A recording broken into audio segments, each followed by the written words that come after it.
Let's do a quick test of the difference between the AspenMics mono lav mic and the stereo lav mic going directly into my DSLR. All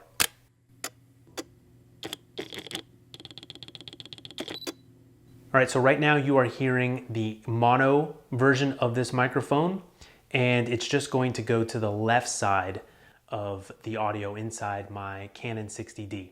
Now, if your camera has a 1/8 inch microphone input, then you can plug this mic in, also assuming that the camera supplies microphone level power, which is a really low level power. Most cameras that have a 3.5 millimeter 1/8 inch input will supply the mic power. So I have the mic gain set up less than a quarter of the way on the Canon 60D, and the mono version of this microphone is supposed to allow me to not have to turn the mic up as loud. I think you should probably get about an extra 5 dBs out of the mono version than you will out of the stereo version, and that's simply all I'm testing out.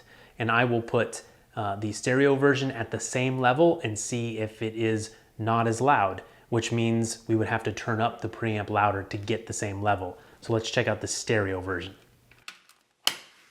Okay, I've plugged in the stereo version of the AspenMic Lavalier microphone, and this is the audio you're getting. So we can compare it against the mono version.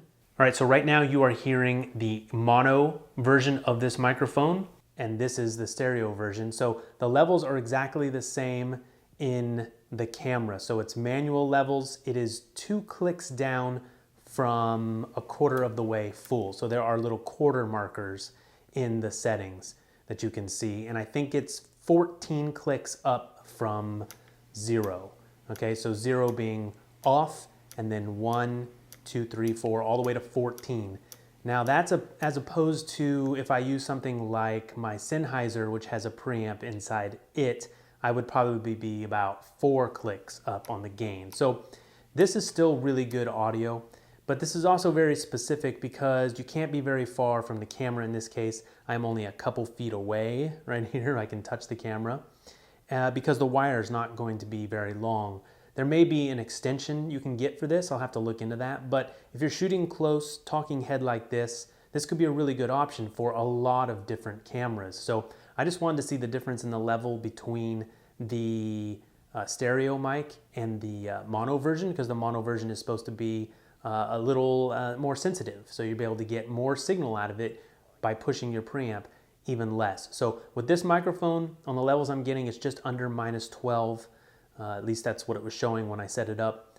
I'd probably want to get at least -12 or just above -12, and I'd have to bump the preamp up a couple notches. So I'd probably have to go to that quarter mark, maybe 1 or 2 clicks past that quarter mark. So every little bit you can save when you're going into the preamp of a DSLR is really good, because they just get noisier the more clicks you turn them up. So that is the difference, and hopefully that's useful for you.